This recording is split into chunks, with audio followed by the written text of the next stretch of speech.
video log since, well, the first one. The one that's been swimming through my head has been more of a political one, so I figured Super Tuesday would be a good day for it. First, let's talk about Fox News. Their motto, we report, you decide. Decide what, exactly? Decide we get more reality from Snoop Dogg's reality show? They reported over the summer on Fox 11 in California that there's an internet gang called Anonymous. Maybe it's because I exist online, but I've pissed off a lot of people. I've been attacked by a lot of those who call themselves anonymous, and there's no real organization to it. It's pissy preteens and pathetic adults who have nothing better to do with their time than torment people who they are inferior to. In this report, they have a young kid who said that he had his MySpace hacked 7 times. Do you know how to use the password function? You know that the password shouldn't be the word password, and it shouldn't be your birthday. You know what an authentic MySpace page looks like, right? I mean, you're a kid. The same kid said that they called his house and left threatening messages. They even played some on the air on that laughable movie-style distorted voice. And they had a guy on the show with his face blacked out and his voice distorted because he's a member. This is not news. This is fiction. It is a 100% fabrication.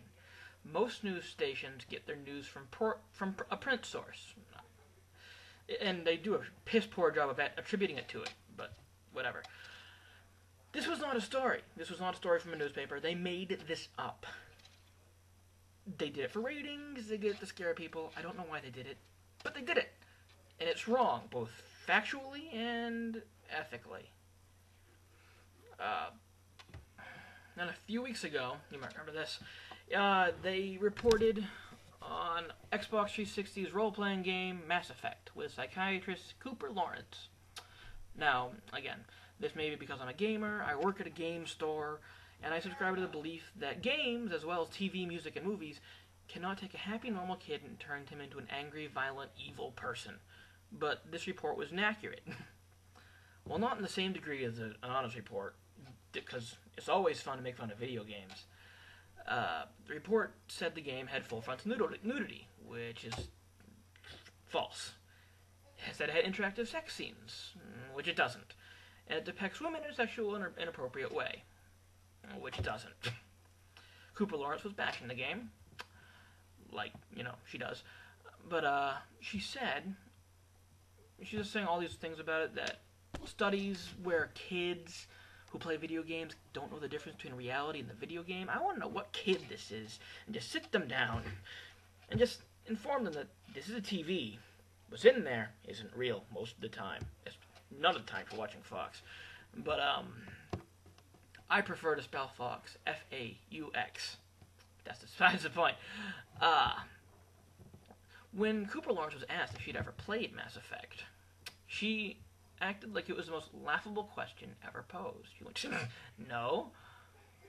Well, I'm sorry, Mrs. Lawrence. I was under the impression that people who had to experience something before they could accurately bash it. Well, I know we don't all have to go and shoot heroin to know it's a pretty shitty idea, but it's a video game with an appropriate ESRB rating to the content. It's rated M for mature. If the parents don't look after the kids who are buying video games, I can't sell it. I work at a game store. I can't sell it to a kid who's not over 17 or doesn't have a parent with them. I just can't. It's against the law. I'll lose my job, and I won't do it. People took it upon themselves to review her book on Amazon.com, saying that, despite never reading it, that they hated it. And despite being mildly clever and it was probably well-deserved, it was kind of catty, and I didn't partake in that. But it was, And I know bashing video games is all good and fun stuff for conservative dickholes, but to bash games in a real and accurate way. Don't blow up seeing the side of an alien tit into full frontal nudity. XXX. But, on to the point. The primaries. Today is Super Tuesday here in the United States, and I am from Massachusetts. So it is safe to assume that I am liberal. However, I do have many friends here at Salem State who are also from Massachusetts who are very conservative.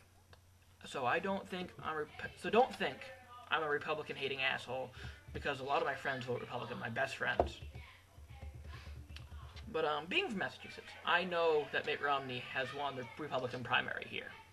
What the fuck? is wrong with you people? We should know better than anybody. He destroyed healthcare in this state. He wrecked education. He was pro-gay rights until they had their rights, and then he wanted to take them away. People think Kerry flip-flopped a lot, which I would agree with to a point. It was said that he had learned new and different information about the subject and changed his opinion, which happens, you know? But that's not what Mitt Romney does. He thinks we forget that we televise the speeches he does in every state now. And we have been since JFK. But he'll say a different thing in every state he goes to in hopes that we don't watch the news and notice his story is changing. His opinion is led by political climate and not any semblance of sentient thought, which is appropriate, considering I'm talking about Mitt Romney. If Mitt Romney is president, you'll never see me again. I can promise you that, because I will literally drop out of this school and move out of the country. That's how much I hate this man. That's how little faith I have in his ability to lead. Mike Huckabee. He has a sense of humor, which makes it hard for me to want to bad talk him, but since I'm doing this, might as well, you know? I saw him on CNN about an hour and a half ago now, and he said something really funny, really poignant, but it was a bad call. He was asked why he wasn't dropping out of his race despite not winning a lot, which I thought was funny, because at the time he had over twice as many as Mitt Romney. But he said, it's not over until it's over. No one expected to see the Giants, the Super Bowl champions. I'm not a sports person, but being from Massachusetts and living on campus at a state school, I saw the aftermath of that game. I have friends who were in UMass, and fire drills went off, and they didn't want to leave their rooms because there were riots outside. It's a good thing he had already lost in the state, or he would have been destroyed. His ad with Chuck Norris was, to be kind, retarded. But it was getting him votes. He knows how to play a crowd. A gimmick horse, sure. But we've elected them before. I mean, yeah. And then about a half hour later, Romney is on, live from good old Massachusetts, and I noticed something. The first 5 minutes of it was a joke. He was trying to be Huckabee. The problem was, he couldn't seem to decide which punchline to use. And also, I noticed this while flipping between CNN and Fox. Why does Fox News feel it appropriate to eat Mitt Romney's ass like it was made of ice cream? Rupert Murdoch. Nah, but the moral of this story is that Huckabee is still better than Romney. Now, I'm not just going to talk shit about the Republicans, because I'm not like that. But the Democrats. Democrats are doing well, which I like. I think. But it worries me that two nominees are Barack Obama and Hillary Clinton. I think both of them would do a good job, would bring the change that this country it so desperately needs. But I'm all too aware of this country is full of stupid, racist, sexist people who will not vote for them despite them being right for the job. Obama has limited experience with foreign affairs, but I think if his running mate was the person he is currently running against, Hillary Clinton, it would be what's best for this country right now. I mean, look at everybody else. McCain, not a bad Republican at all. He wants to stay in Iraq, which I don't particularly agree with because of personal issues. But as far as the Republicans go, he's one of the better ones.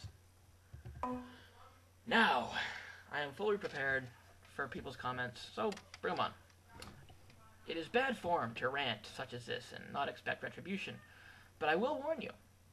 I am a well-read, well-spoken Irishman English major. I know what words to use and how to shoot someone down in a fight.